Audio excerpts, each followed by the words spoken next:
On Tuesday afternoon, Pope Leo XIV visited the Basilica of St. Paul outside the walls. The Roman Church traditionally believed to hold the saint's remains.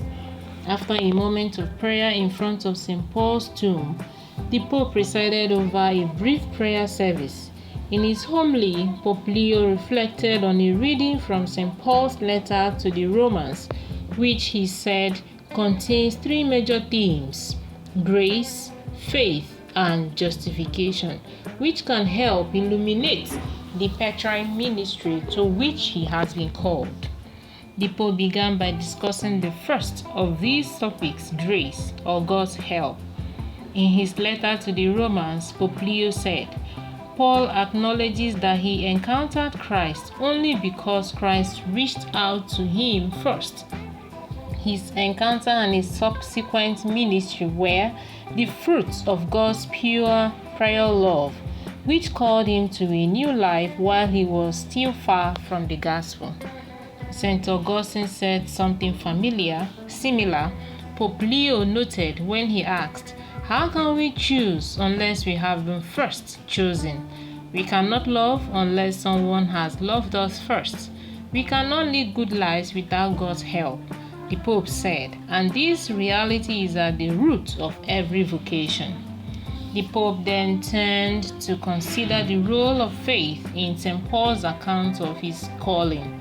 When God appeared to Paul on the road to Damascus, Pope Leo said, "He did not take away his freedom, but rather gave him the opportunity to make a decision.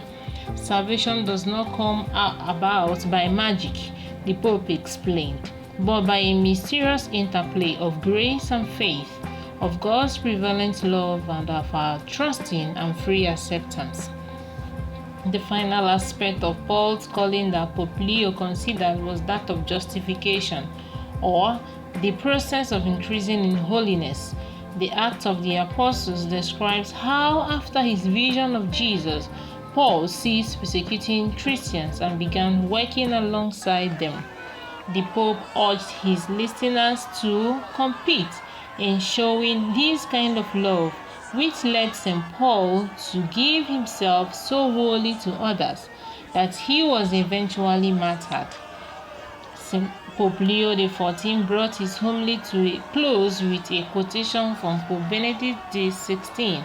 "God loves us. This is the great truth of our life.